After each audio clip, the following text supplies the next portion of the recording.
आइए दोस्तों, हमारा चल रहा है मध्य प्रदेश सहायक जिला लोक अभियोजन अधिकारी एडीपीओ का। हम देख रहे हैं सॉल्व पेपर 2010 का। ठीक है, और उम्मीद करता हूँ आपको मेरा जो पहला का वीडियो है डाला वो आपको अच्छा लगा है। और हम सारे ही जो हमारे पुराने ओल्ड पेपर हैं उनको सभी को क्वेश्चन हम हल कराएंगे। ठीक है, आइए कंटिन्यू करते हैं। हमने आईपीसी को देखा था, अब ये सेकंड पेपर है हमारा दोस्तों, और ये हमारा ठीक है। अब हम सेकंड में हम देखेंगे दोस्तों। अब अगले क्वेश्चन हम सीआरपीसी 1973 के, ठीक है, code of criminal procedure code के हम क्वेश्चन नंबर 32 से स्टार्ट करते हैं। दोस्तों यदि आपको वीडियो अच्छा लगा है तो प्लीज़ इसे लाइक और दोस्तों को शेयर करें। आइए, दंड प्रक्रिया संहिता 1973 की धारा में संज्ञेय अपराध को परिभाषित किया गया है। दोस्तों निवेदन है आपसे कि आप लोग सीआरपीसी की धाराएं को जरूर एक बार देख लीजिएगा। ठीक है, महत्वपूर्ण धाराएं, इनसे क्वेश्चन बनते हैं। 2A, 2C, 2I, 2L। दोस्तों 32 का हमारा सही ऑप्शन है 2C। दोस्तों 2C में संज्ञेय अपराध को परिभाषित किया गया है। ठीक है, इसे हम बोल सकते हैं अपनी भाषा में गंभीर मामला। ठीक है, जिसमें पुलिस को बिना वारंट की गिरफ्तारी करने का अधिकार होता है। ठीक है, और बिना विवेचना, मजिस्ट्रेट बिना विवेचना के भी यहाँ पर वो कार्रवाई कर सकता है। ठीक है, मतलब पुलिस यहाँ पर कर सकती है। तो बिना वारंट के यहाँ पुलिस को पूरा अधिकार है, वो गिरफ्तार कर सकती है। बाकी आशंकीय मामले में पुलिस बिना वारंटी की गिरफ्तार नहीं कर सकती। ठीक है, तो इसका सही ऑप्शन है हमारा दोस्तों 2C। आइए नेक्स्ट क्वेश्चन पर चलते हैं। Question number 33। दंड प्रक्रिया संहिता की किस धारा के अंतर्गत सरकार सहायक लोक अभियोजक की नियुक्ति कर सकती है? महत्वपूर्ण क्वेश्चन दोस्तों, और इसके बारे में धारा 23, धारा 24 या धारा 25 और धारा 26। तो दोस्तों लोक अभियोजक नियुक्ति के बारे में जो प्रावधान किया गया है वो धारा 25 में किया गया है। सही ऑप्शन हमारा सी होगा। नेक्स्ट क्वेश्चन देखते हैं दोस्तों। एक न्यायिक मजिस्ट्रेट की स्थानीय अधिकारिकता नियंत्रण में है। तो एक न्यायिक मजिस्ट्रेट दोस्तों, इसकी स्थानीय नियंत्रण जो है वो राज्य सरकार के अधीन नहीं है, ना उच्च न्यायालय के अधीन है। ये है उच्च न्यायालय के नियंत्रण में मुख्य न्यायिक मजिस्ट्रेट द्वारा। ठीक है, उपयुक्त में से कोई नहीं। तो इसका सही ऑप्शन है हमारा option number C. Next question, CrPC के अंतर्गत एक जो जांच होती है, ठीक है, इंक्वायरी, तो वो किस प्रकार की प्रक्रिया है? वो एक पुलिस प्रक्रिया है या न्यायिक प्रक्रिया है या प्राइवेट प्रक्रिया है? तो दोस्तों इसका सही ऑप्शन हमको बताना है। तो पुलिस प्रक्रिया तो दोस्त नहीं, ना ही प्राइवेट प्रक्रिया है, ना विशिष्ट प्रक्रिया है। ये हमारी एक न्यायिक प्रक्रिया है। ध्यान रखिएगा, डायरेक्ट पढ़े उस समय आप ध्यान रखिएगा, ये पॉइंट नोट कीजिएगा। ठीक है, ये एक न्यायिक प्रक्रिया है, जांच एक न्यायिक प्रक्रिया है। इसका सही ऑप्शन हमारा ए होगा। ठीक है, नेक्स्ट क्वेश्चन,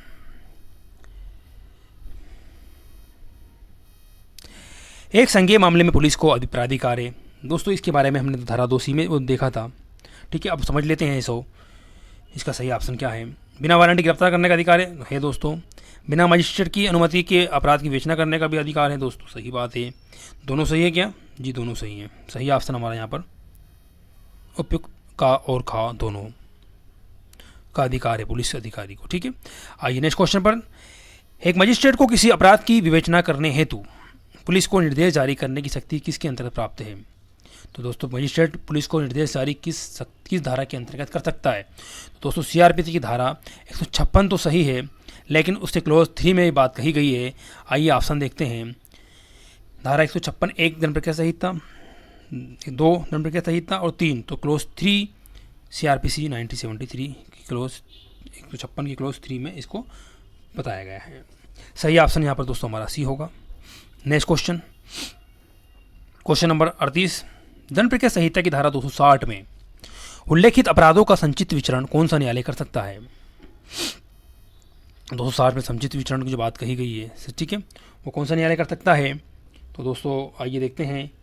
मुख्य न्यायिक मजिस्ट्रेट, मेट्रोपोलिटन मजिस्ट्रेट, प्रथम श्रेणी का कोई मजिस्ट्रेट जिसे उच्च न्यायालय द्वारा इस निमित्त विशेष सशक्त किया गया हो, या सभी? तो दोस्तों सभी को ये अधिकार है। यहाँ पर सही ऑप्शन हमारा डी होगा। सभी दोस्तों सभी यहाँ पर कर सकते हैं। आइए नेक्स्ट क्वेश्चन 39वां। दंड प्रक्रिया संहिता की निम्नलिखित में से किन धाराओं में सेशन विचरण की प्रक्रिया दी गई है? धारा 260 से 265 तक, धारा 251 से 259 तक, धारा 238 से 250 तक, 225 से 237 तक। तो दोस्तों इसका सही ऑप्शन है हमारा ऑप्शन नंबर डी धारा 225 से 237 तक। Next question. ठीक है दोस्तों, इससे हमें यह अनुमान लगेगा कि सीआरपीसी जो हम पढ़ रहे हैं और जो क्वेश्चन लगा रहे हैं तो हमें कहाँ पर हम अपने आप को कमज़ोर पा रहे हैं। ठीक है, आज जिस तरह से हम पढ़ रहे हैं उस तरह से क्वेश्चन हमसे नहीं अटेंड हो पा रहे हैं, तो इससे बहुत हेल्प होती है। ठीक है, और ये हमारे लोक सेवा आयोग द्वारा ली गई परीक्षा ही है। आइए नेक्स्ट क्वेश्चन। शिकायत जैसा कि धारा 2D दंड प्रक्रिया संहिता में दिया गया है हो सकती है केवल लिखित, केवल मौखिक, या तो लिखित या मौखिक संकेतों से। दोस्तों या तो लिखित या मौखिक हो सकती है, सही ऑप्शन यहाँ पर सी होगा। आपराधिक मामलों और अपीलों को एक उच्च न्यायालय से दूसरे उच्च न्यायालय को अंतरित करने की उच्चतम न्यायालय को शक्ति प्रदत्त की गई है किस धारा के अंतर्गत? तो सीआरपीसी की धारा 406 में इसको दोस्तों बताया गया है। आइए देखते हैं ऑप्शन नंबर। सीआरपीसी की धारा 407, 406, 421, 408। तो दोस्तों हमारा 41 का सही ऑप्शन है ऑप्शन नंबर बी या ऑप्शन नंबर खा, सीआरपीसी की धारा 406। नेक्स्ट क्वेश्चन 42वां। जमानती अपराध में जमानत एक प्राधिकार के रूप में स्वीकार की जाती है पुलिस अफसर द्वारा, न्यायालय द्वारा, पुलिस अफसर और न्यायालय दोनों द्वारा, कार्यपालक मजिस्ट्रेट द्वारा। तो जमानत देने का अधिकार दोस्तों पुलिस अधिकारी को नहीं है, ध्यान रखिएगा। 42 का सही ऑप्शन हमारा होगा न्यायालय द्वारा, सही ऑप्शन हमारा होगा, ठीक है, कोर्ट द्वारा, ठीक है, न्यायालय द्वारा। समनी और गैर समनी अपराधों का वर्गीकरण दिया गया है। तो आइए किस में दिया गया है? 43 का सही ऑप्शन सीआरपीसी की धारा और सीआरपीसी की प्रथम अनुसूची में, सीआरपीसी की द्वितीय अनुसूची में, सीआरपीसी की धारा 320 में और दंड प्रक्रिया संहिता की धारा 321 में। और दोस्तों 320 में इसकी सूची दी गई है समनी और गैर समनी की, और सही ऑप्शन हमारा सी होगा, ठीक है, धारा 320। आइए 44।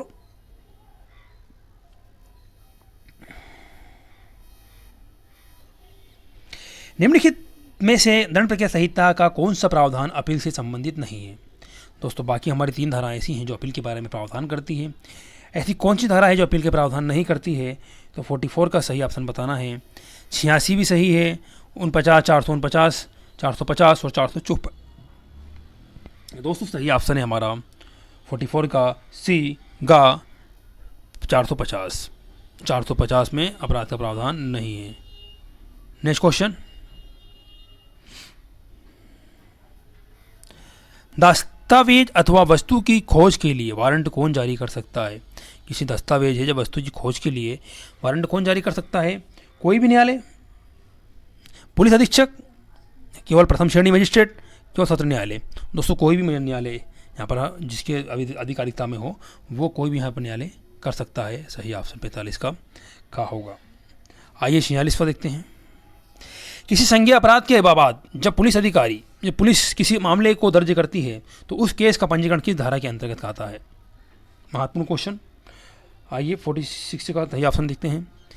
सीआरपीसी की धारा 154, सीआरपीसी की धारा 155, सीआरपीसी की धारा 156(3) दंड प्रक्रिया संहिता, या 156 हम तो भी बात कर चुके हैं दोस्तों इसके बारे में, और धारा 190, ठीक है। तो दोस्तों ये धारा महत्वपूर्ण है, सीआरपीसी की धारा 154, ठीक है, इसका सही ऑप्शन है हमारा ए का, ठीक है। आइए 47। किसी मामले के भारसाधक अभियोजक को दंड प्रक्रिया संहिता जी कौन सी धारा अभियोजन वापस लेने की अनुमति प्रदान करती है? किसी मामले के भारसाधक अभियोजक को दंड प्रक्रिया संहिता सीआरपीसी की कौन सी धारा अभियोजन को वापस लेने की अनुमति प्रदान करती है? ठीक है, 47 का सही ऑप्शन बताना है। 304, 321, 313, 323। 47 का सही ऑप्शन दोस्तों 321। Next question. दंड प्रक्रिया संहिता सीआरपीसी की धारा 164 के अंतर्गत एक्शन स्वीकृति किसके द्वारा लिखी जा सकती है? कोई मेट्रोपॉलिटन मजिस्ट्रेट, न्यायिक मजिस्ट्रेट, कार्यपालक मजिस्ट्रेट, पुलिस अधिकारी जिसे मजिस्ट्रेट की शक्ति प्रदत्त हो, का या खा? दोस्तों सही ऑप्शन है 48 का ए का, कोई मेट्रोपॉलिटन या न्यायिक मजिस्ट्रेट 164 के अनुसार। आइए नेक्स्ट क्वेश्चन। एक अन्वेषक अधिकारी के द्वारा केस डायरी का रखना किस धारा के अंतर्गत अनिवार्य है? जो इन्वेस्टिगेशन कर रहा है तो किस धारा के अधिकार है दोस्तों से अनिवार्य है? सीआरपीसी की धारा 162,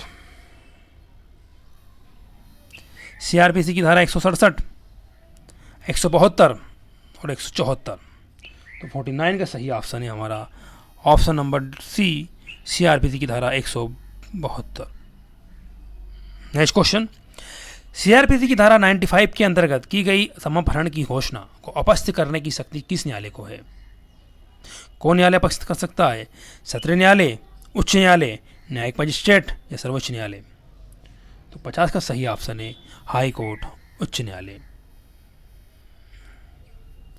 नेक्स्ट क्वेश्चन, दंड प्रक्रिया संहिता की धारा 125 लागू होती है हिंदुओं पर, मुसलमानों पर, किस ईसाइयों पर, किसी भी धर्म के व्यक्तियों पर? 51 का सही ऑप्शन है ये दोस्तों 125 हमारी जो है भरण पोषण से संबंधित है और ये किसी भी धर्म के व्यक्तियों पर। सही ऑप्शन यहाँ पर होगा डी।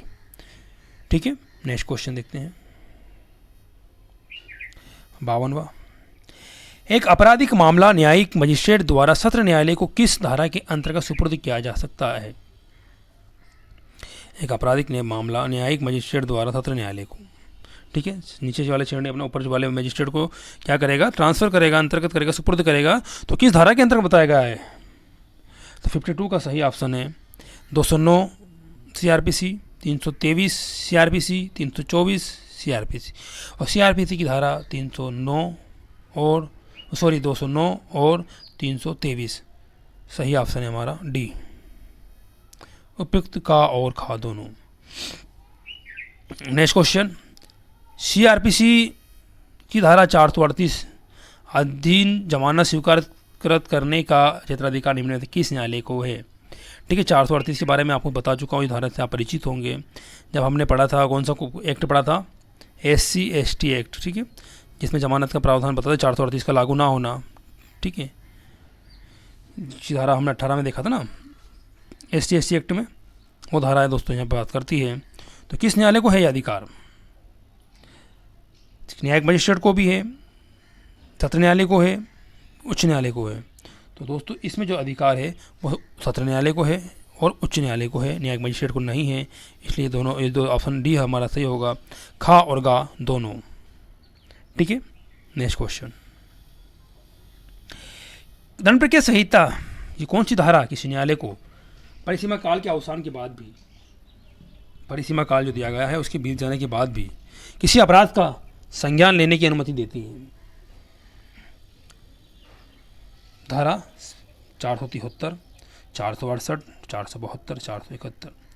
ये दोस्तों एक चैप्टर है हमारा 36 जिसमें बताया गया है परिसीमा का काल के बारे में। ठीक है, तो 54 का सही ऑप्शन है हमारा का ए, 473 के अंतर्गत संज्ञान लेने की अनुमति देती है। नेक्स्ट क्वेश्चन देखते हैं, क्वेश्चन नंबर 55, आरोप को जोड़ने अथवा परिवर्तन करने के लिए किस धारा में प्रावधान है? आरोप को जोड़ने अथवा परिवर्तन करने, जो आरोप लगाए गए हैं उसमें जोड़ने या उसमें परिवर्तन करने के लिए किस धारा में बताया गया है कि आप किस धारा के तहत ऐसा कार्य कर सकते हैं? ठीक है, 55 के क्वेश्चन आप सही ऑप्शन देखिए, सीआरपीसी 214, सीआरपीसी धारा 215, सीआरपीसी धारा 216, सीआरपीसी धारा 218। महत्वपूर्ण क्वेश्चन दोस्तों हमारे ये चल रहे हैं। ठीक है, पूछे गए क्वेश्चन ही है, तभी महत्वपूर्ण क्वेश्चन है आपके लिए, कोई भी क्वेश्चन है ना कम नहीं आके। तो सही ऑप्शन 55 का हमारा 216। ठीक है, सीआरपीसी की धारा 216 में हमको परिवर्तन के लिए प्रावधान बताया गया है। ठीक है, धारा 216 होगी सीआरपीसी धारा 216। ठीक है, किसके बारे में बात करती है? आरोप को जोड़ना अथवा परिवर्तन करने के लिए। नेक्स्ट क्वेश्चन देखिए, का को उत्तर प्रदेश में घायल किया गया था और उन घावों के कारण उसकी भोपाल में मृत्यु हो जाती है। का की मृत्यु कारित करने के अपराध की जांच और विचारण किया जा सकता है। कहाँ पर इसका ट्रायल और कहाँ पर इसका इंक्वायरी होगी? उत्तर प्रदेश में होगी, भोपाल में होगी, उत्तर प्रदेश में या भोपाल में, कहा जहाँ कहीं प्रथम सूचना रिपोर्ट दर्ज की गई हो। 56 का दोस्तों सही ऑप्शन बताना है हमें। ठीक है, बहुत अच्छा क्वेश्चन है दोस्तों, ये क्वेश्चन भी काफ़ी बार कई बार देखा गया होगा एग्जाम में, आपने यदि पुराने पेपर लगाए होंगे या देखो जब हम लगाएंगे तो दोस्तों कई बार हम क्वेश्चन मिलेगा। ठीक है, ध्यान रखिएगा, या तो वो उत्तर प्रदेश में या भोपाल में। सही ऑप्शन हमारा सी होगा। बहुत महत्वपूर्ण क्वेश्चन दोस्तों, ध्यान रखिएगा, और कई बार पूछा जा चुका है, कई बार अन्य एग्जामों में, न्यायिक मजिस्ट्रेट और न्यायिक जुडिशरी एग्जामों में। नेक्स्ट क्वेश्चन देखते हैं 57। सीआरपीसी की कौन सी धारा जब यह उपबंध करती है कि सत्र न्यायालय द्वारा पारित मृत्युदंड की पुष्टि उच्च न्यायालय से अवश्य है। ठीक है दोस्तों, जब मुझे जो सत्र न्यायालय हमारा जब कोई मृत्युदंड देता है तो उसको एक बार पुष्टि कराना जरूरी होता है, किससे? हाई कोर्ट से। तो किस धारा ने बताया, किस धारा में बताया गया है?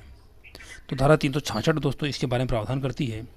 368, 369, 371। तो 57 का सही ऑप्शन हमारा ऑप्शन नंबर ए 366 दोस्तों बताती है कि सत्र न्यायालय द्वारा पारित मृत्युदंड की पुष्टि उच्च न्यायालय से अवश्य कराना होगा।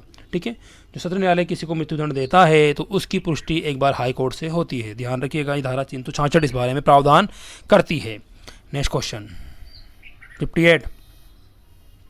अभियुक्त की अनुपस्थिति में गवाहों का परीक्षण किया जा सकता है। इसके अंतर्गत 58 का सही ऑप्शन देखना है। धारा 299 सीआरपीसी, धारा 321 सीआरपीसी, धारा 224 सीआरपीसी, धारा 298 सीआरपीसी। 58 का सही ऑप्शन हमारा होगा धारा 299। ठीक है, धारा 299 जिसमें अनुपस्थिति में गवाहों का परीक्षण किया जा सकता है के अंतर्गत बताया गया है। ठीक है, याद रखिएगा। 59। निम्न में से किस मामले में अभियोजन के गवाहों को झूठा साक्ष्य देने पर अभियोजित किया गया था? जेसिका लाल मामला, नीतीश कटारा मामला, प्रियदर्शनी मट्टू का मामला, इनमें से कोई नहीं। 59 का दोस्तों ये एक मामला हर जगह पूछा जाता है, ध्यान रखिएगा। इसका सही मामला और सही ऑप्शन है यहाँ पर हमारा जेसिका लाल मामला। ठीक है, ये झूठ से याद रखिएगा जेसिका को। आइए नेक्स्ट क्वेश्चन देखते हैं 60वां। सीआरपीसी की संशोधन अधिनियम 2005 कब से प्रभावी हुआ? 22 जून 2006 से हुआ, 21 जून 2005 से हुआ, 23 जून 2006 से हुआ, 23 जुलाई 2006 से हुआ। दोस्तों इसका सही ऑप्शन है 60 का, वो है ऑप्शन नंबर सी।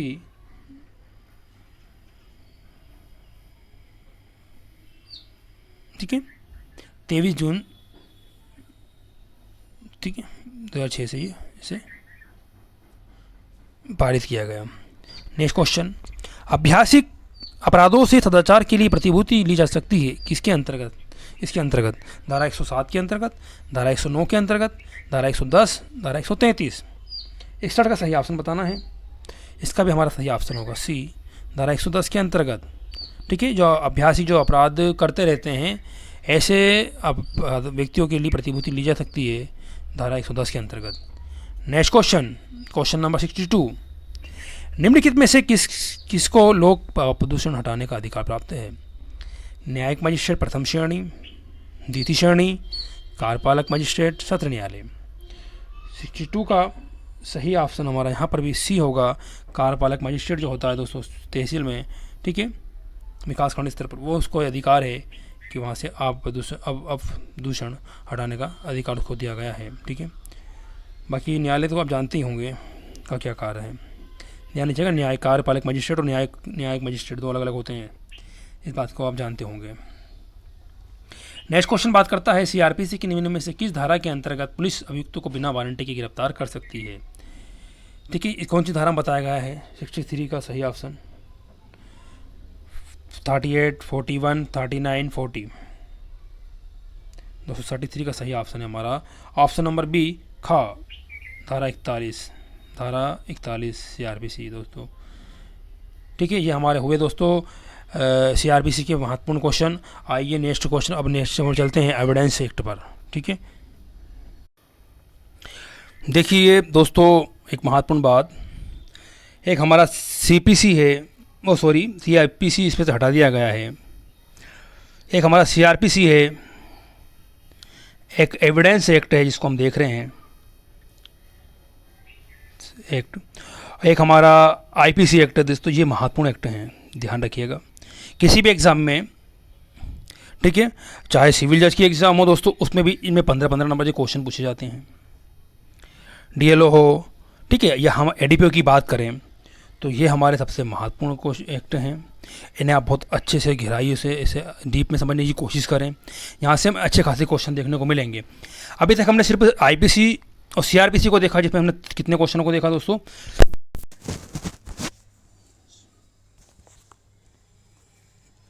सॉरी,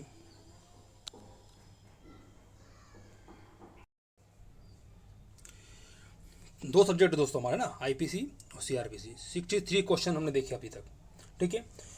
आइए अब नेक्स्ट हमारा एक्ट लेकर आए हैं, एविडेंस एक्ट 1872, ठीक है। ये भी महत्वपूर्ण है हमारा 72 का एक्ट। मैं आपको बता चुका हूँ ये तीनों एक्ट हमारे इसके अच्छा रोल करेंगे, ध्यान रखिएगा। आइए क्वेश्चन नंबर 64, भारतीय साक्ष्य अधिनियम 1872 निम्न में से किस हेतु लागू होता है? न्यायाधिकरण के समक्ष विधिक कार्रवाई हेतु, मध्यस्थता के समक्ष विधिक कार्रवाई हेतु, न्यायालयों में न्यायिक कार्रवाई हेतु, उपयुक्त सभी हेतु। इसका सही ऑप्शन दोस्तों हमारा है वो है न्यायालयों में न्यायिक कार्रवाई हेतु ये हमारा एक्ट लागू होता है। सही ऑप्शन सी होगा 64 का। आइए 65, विवादक तथ्य का अर्थ क्या है? कौन से तथ्य विवादक माने जाएंगे? वहाँ तथ्य जिसके अंतर्गत अस्तित्व अथवा अनस्तित्व को पक्षकार द्वारा स्वीकार किया गया हो, वह तथ्य जिसके अस्तित्व अथवा अनस्तित्व के बारे में पक्षकार ऐसे एक मत नहीं है। सही बात दोस्तों, जिसमें एक मत नहीं है वही विवादक तथ्य है, जिसमें एक मत हो वो विवादक तो हो ही नहीं सकते। नेक्स्ट क्वेश्चन, वह तथ्य जिसके अस्तित्व या अनस्तित्व के बारे में पक्षकारों में विवाद नहीं है और फिर सभी। दोस्तों आप खुद इसका अनुमान लगाइएगा। सही ऑप्शन यहाँ पर हमारा होगा 65 का बी ख, ठीक है, जिसमें पक्षकार एक मत ना हो। आइए नेक्स्ट क्वेश्चन 66, निम्नलिखित में से कौन सा साक्ष्य नहीं है, कौन सा एविडेंस इसमें नहीं है? सुनवाई के दौरान किसी बात के बारे में न्यायाधीश का व्यक्तिगत ज्ञान और विचार। दोस्तों ये व्यक्तिगत ज्ञान और विचार ये बात साक्ष्य नहीं है। आइए देखते हैं और ऑप्शन बाकी। न्यायालय के समक्ष गवाहों का मौखिक कथन, ठीक है, ये साक्ष्य है। न्यायालय के निरीक्षण हेतु प्रस्तुत दस्तावेज, ये भी ठीक है। इलेक्ट्रॉनिक सीडी, ठीक है, जो आजकल इलेक्ट्रॉनिक ज़माना है तो इलेक्ट्रॉनिक सीडी, ये भी सही बात है। दोस्तों इसका सही ऑप्शन है हमारा जो नहीं होगा वो क्या नहीं है, यानी सुनवाई के दौरान किसी बात के बारे में न्यायाधीश का व्यक्तिगत विचार। दोस्तों व्यक्तिगत ज्ञान विचार यहाँ पर ये ऑप्शन सही होगा, वो गलत होगा, ठीक है। तो सही ऑप्शन हमारा ए होगा का। नेक्स्ट क्वेश्चन, एक ही समव्यवहार के भाग होने वाले तत्वों की सुसंगति साक्ष्य अधिनियम की किस धारा में आती है? महत्वपूर्ण धारा है दोस्तों, ठीक है। ये आपको ध्यान रखिए 167 धारा बहुत अच्छा एक्ट हमारा, ये अच्छे से पढ़िएगा। और कुछ कठिनाई होती है तो प्लीज़ मुझे कमेंट करिएगा और कोशिश करूँगा बहुत जल्दी इस एक्ट को मैं आपके साथ शेयर करूँ अपने बहुत ही सरल भाषा में। 67 का सही ऑप्शन बताना है हमें, कौन सी धारा होगी? 5, 6, 7, 8। दोस्तों बहुत महत्वपूर्ण धारा है, इसे हम IMP धारा बोल सकते हैं, ठीक है। ये कई बार पूछी जा चुकी है, ध्यान रखिएगा। इसका सही ऑप्शन है ऑप्शन नंबर, ठीक है, एक ही समव्यवहार के भाग होने वाले। कई बार कई एग्जामों में पूछा जा चुका है। सही ऑप्शन सारा 6। नेक्स्ट क्वेश्चन 68, साक्ष्य अधिनियम की धारा 8 के अंतर्गत हेतु सुसंगत है, तैयारी सुसंगत है, आचरण सुसंगत है। दोस्तों तीनों ही सुसंगत है। सही ऑप्शन है हमारा डी। धारा 8 के अंतर्गत हेतु, तैयारी, आचरण सुसंगत सकते हैं दोस्तों। सही ऑप्शन है हमारा डी। नेक्स्ट 69, भारतीय साक्ष्य अधिनियम की किस धारा के में असंगत तथ्य भी सुसंगत हो जाते हैं? किस धारा में बताया गया है 69 का? दोस्तों 11, हमारी धारा 11 बात करती है इस बारे में। धारा 9, धारा 10, धारा 11, धारा 12। वहाँ तथ्य जो सुसंगत नहीं भी असंगत होकर भी सुसंगत हो जाता है, सही धारा हमारी 11 धारा। ये भी दोस्तों IMP धारा है, इसे भी आप थोड़ा सा उदाहरण समेत देखिएगा।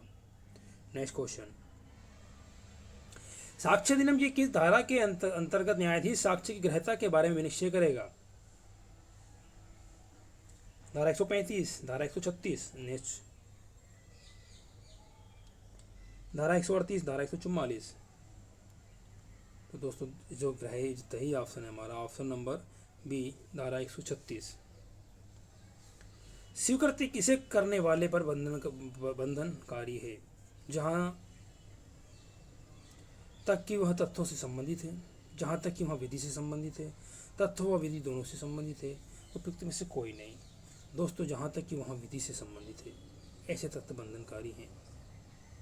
ऑप्शन नंबर 71 का बी। 72, का और खा का गा की हत्या के लिए संयुक्त विचरण किया गया है। दोनों को मिलाकर, ठीक है। विचारण के दौरान का ने कहा कि खा और मैंने गा की हत्या की है। खा के विरुद्ध इस साक्ष्य की प्रकृति कैसी है? सारभूत है, संपोषक है, अनुचित है या प्रत्यक्ष है? तो दोस्तों ये है, इसको बोलते हैं हम संपोषक। सही ऑप्शन, ऑप्शन नंबर बी हमारा होगा, ठीक है, संपोषक साक्ष्य कहलाता है इसमें। नेक्स्ट क्वेश्चन, पुलिस ऑफिसर के समक्ष की गई संशय कृत्य किस धारा के अंतर्गत गृह नहीं है? ठीक है दोस्तों, पुलिस ऑफिसर के सामने आप गुनाह कबूल करते हैं तो ऐसी जो बात कही गई है वो स्वीकृत नहीं है, ठीक है। तो किस धारा के अंतर्गत 73 का सही ऑप्शन? धारा 24, 25, 26, 27 धारा, इसका सही ऑप्शन है 73 का धारा 25, ठीक है। नेक्स्ट क्वेश्चन, साक्ष्य अधिनियम की धारा 27 लागू होती है जब जानकारी देने वाला व्यक्ति एक अभियुक्त है और लेकिन पुलिस अभिरक्षा में नहीं है। जब जानकारी देने वाला व्यक्ति एक अभियुक्त है और पुलिस अभिरक्षा में है। जब वहाँ व्यक्ति पुलिस अभिरक्षा में है लेकिन अभियुक्त नहीं है। जब ना तो वहाँ व्यक्ति पुलिस अभिरक्षा में है और ना ही अभियुक्त है। 274 का सही ऑप्शन हमारा बी, जब जानकारी देने वाला व्यक्ति एक अभियुक्त है और पुलिस अभिरक्षा में है, सही ऑप्शन होगा। 27 पर लागू होती है। 75, एक मृत्युकालीन कथन की सुसंगतता के लिए वह एक मजिस्ट्रेट के समक्ष दिया गया हो, एक पुलिस ऑफिसर के समक्ष दिया गया हो, एक डॉक्टर अथवा प्राइवेट व्यक्ति के समक्ष दिया गया जा सकता है, या तो मजिस्ट्रेट या पुलिस ऑफिसर या किसी प्राइवेट व्यक्ति को दिया जा सकता है। सही ऑप्शन दोस्तों सही हमारे सभी यहाँ पर सही होंगे, डी सही होगा, ठीक है। या तो मजिस्ट्रेट या पुलिस ऑफिसर या किसी प्राइवेट व्यक्ति को दिया जा सकता है। 76, भारतीय साक्ष्य अधिनियम के अंतर्गत लोक दस्तावेज को साबित किया जा सकता है प्रमाणित प्रतिलिपि द्वारा, मौखिक साक्ष्य द्वारा, ठीक है। तो इसको दोस्तों हम क्या किया जा सकता है? प्रमाणित प्रतिलिपि द्वारा दस्तावेज को साबित किया जा सकता है। सही ऑप्शन ए होगा 76 का। आइए 77, साक्ष्य अधिनियम की धारा 45 के अधीन विश्लेषक की राय क्या है? एक निश्चयक साक्ष्य है, निश्चयक साक्ष्य नहीं है, सहायक और संपोषक साक्ष्य है, या तो का या अथवा गा। दोस्तों ये सहायक अथवा संपोषक साक्ष्य सही होगा, option number C. Next question, तथ्य जिन्हें न्यायिक अपेक्षा में लिया गया जाएगा विनिश्चित किए गए हैं किस धारा में बताया गया है? ठीक है दोस्तों, ये धारा 56, 57, 58 3 सेक्शन है इसमें। इस चैप्टर को पूरा देख लीजिएगा, महत्वपूर्ण है। 56, 57, 58, 55, तो दोस्तों ये तीनों धारा एक ही अध्याय संबंधित है, इसे देख लीजिएगा तीनों धाराओं को। सही ऑप्शन 78 का है खा 57, ठीक है, 57। नेक्स्ट क्वेश्चन 79, भारतीय संहिता दंड अधिनियम की धारा 61 के अधिनियम दस्तावेजों की अंतवस्तु का सबूत दिया जा सकता है प्राथमिक साक्ष्य द्वारा, द्वितीय साक्ष्य द्वारा, प्राथमिक या द्वितीय साक्ष्य द्वारा, या कोई नहीं। दोस्तों इसका दिया जा सकता है तो प्राथमिक या द्वितीय साक्ष्य द्वारा। सही ऑप्शन हमारा यहाँ पर होगा सी। नेक्स्ट क्वेश्चन 80, न्यायालय किन्हीं तत्वों का अस्तित्व उपधारित कर सकेगा का उपबंध साक्ष्य विधि की निम्नलिखित में से किस धारा में किया गया है? ठीक है, कि सारी धाराएं याद कर लीजिएगा, ठीक है, कमी धाराएं हैं, अच्छा है, आप समझेंगे तो काफ़ी अच्छे तक समझ में आएगा। और धाराएं डायरेक्ट पूछ ली जाती हैं, देख ही रहे हैं आप क्वेश्चन, इसलिए लगा रहे हैं हम लोग। 114, 113 का और 114 का, तो इसका सही ऑप्शन है हमारा ऑप्शन नंबर ए 114। 81,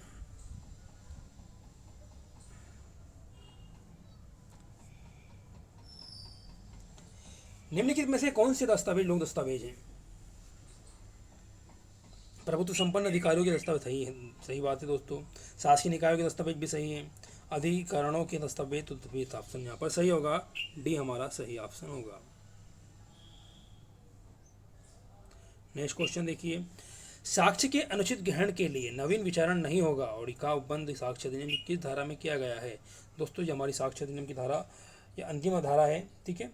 तो इसमें 167 धारा है, तो 167 धारा कहाँ पर है? ऑप्शन नंबर सी में है, और ये सही ऑप्शन हमारा होगा। ठीक है, 167 धारा यहाँ पर है।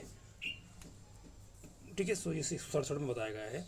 लोक दस्तावेज विनिष्ट है, किस धारा में बताया गया है लोक दस्तावेज को? ठीक है, दोस्तों धाराएँ पूछी गई हैं सीआरपीसी में, ओ सॉरी एविडेंस में, ध्यान रखिएगा इस बात का।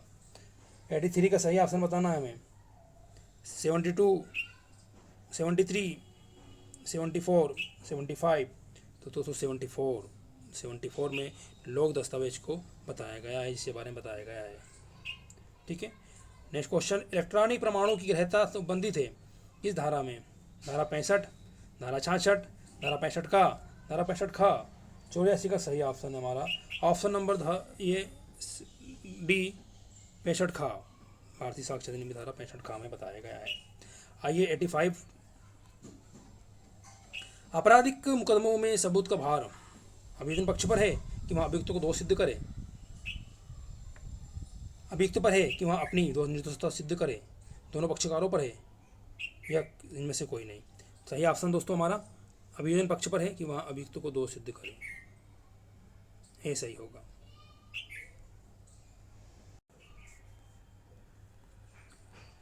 नेक्स्ट क्वेश्चन 86, पति और पत्नी दोनों एक दूसरे के पक्ष और विपक्ष में सक्षम साक्षी होते हैं दीवानी मामलों में, फौजदारी मामलों में। दीवानी फौजदारी दोनों मामलों में, ना तो दीवानी ना फौजदारी। सही ऑप्शन दोस्तों सी, दीवानी और फौजदारी दोनों मामले में। आइए 87, साक्ष्य अधिनियम की धारा 108 संबंधित है मृत्यु की उपधारणा से, जीवन की उपधारणा से, संतान के धर्मज्ञ की उपधारणा से, नातेदारी की उपधारणा से। 87 का सही ऑप्शन है हमारा मृत्यु की उपधारणा से। ठीक है, मृत्यु की उपधारणा से ऑप्शन ये सही होगा। 108 इसमें प्रावधान करती है, 107 जीवन के बारे में प्रावधान करती है, 112 जीव के बारे में बात करती है, संतान के धर्मज्ञ के बारे में। नेक्स्ट क्वेश्चन, और 110 कब्जे के बारे में बात करती है, देखते हैं हम। कब्जा स्वामित्व का प्रथम दृष्टया सबूत है, यह सिद्धांत दिया गया है आईपीसी, सॉरी ये हमारी इसमें दिया गया है दोस्तों धारा 110 में। ठीक है, 110 में दिया गया है, सही ऑप्शन बी होगा। इन्हें याद कर लीजिएगा, धारा 101 से लेकर 114 तक की महत्वपूर्ण धारा है दोस्तों। ठीक है, आइए नेक्स्ट क्वेश्चन पर चलते हैं।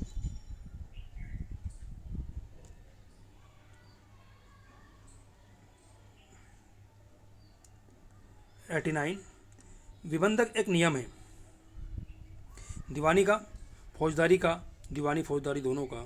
ठीक है, तो 89 का हमारा सही ऑप्शन है, ये दीवानी का नियम है, ये सही ऑप्शन होगा। नेक्स्ट क्वेश्चन 90, एक मुख्य व्यक्ति सक्षम साक्षी है जैसा कि निम्नलिखित के अंतर्गत प्रावधान किया गया है, किस धारा में बताया गया है दोस्तों? ये हमारी 119 में प्रावधान किया गया है। ठीक है, ये कोई गूंगा व्यक्ति सक्षम साक्षी है, ठीक है, जो बोल नहीं सकता। नेक्स्ट क्वेश्चन 91, सूचक प्रश्न पूछे जा सकते हैं दोस्तों। ये प्रश्न की बात है तो सबसे पहले होती है हमारी मुख्य परीक्षा, फिर प्रति परीक्षा, फिर पुनः परीक्षा होती है। ठीक है, और ये सूचक प्रश्न जो हैं, क्वेश्चन जो किए जा सकते हैं वो सिर्फ प्रति परीक्षा में किए जा सकते हैं। तो 91 का सही ऑप्शन हमारा यहाँ पर बी होगा। ठीक है, प्रति परीक्षा में, सिर्फ प्रति परीक्षा में ही सूचक प्रश्न पूछे जा सकते हैं, ध्यान रखिएगा। नेक्स्ट क्वेश्चन, आपराधिक मामलों में वीडियो वार्ता के जरिए साक्षी का परीक्षण अनुज्ञ है, अनुज्ञ नहीं है, साक्षी की इच्छा पर अनुज्ञ है, अभियुक्त की इच्छा पर है। दोस्तों सही ऑप्शन है 92 का ए। ठीक है, नेक्स्ट क्वेश्चन हमारे कंप्लीट हुए दोस्तों। अगला हमारा है लेक्चर आएगा अब ST एक्ट 1989। आपने देखा कि CRPC और इंडियन एविडेंस IPC और एविडेंस एक्ट दोस्तों कितने क्वेश्चन है? 92 क्वेश्चन, बहुत बड़ी बात थी दोस्तों। देखिए 150 में से 92 नंबर का क्वेश्चन कवर करता है ये तीनों एक्ट। इस बार भी हम मान के चलें कि हमारे 10 ही माने चले दोस्तों आप, तो 30 के लगभग हमको ये क्वेश्चन इन तीन एक्टों से देखने को मिलेंगे। ठीक है, 100 नंबर में से यदि 30 नंबर बहुत बड़ी बात है, 30%। देखिए इन एक्टों को अच्छे से पढ़िएगा। ठीक है, आइए हम चलेंगे नेक्स्ट की तरफ, ST एक्ट पर।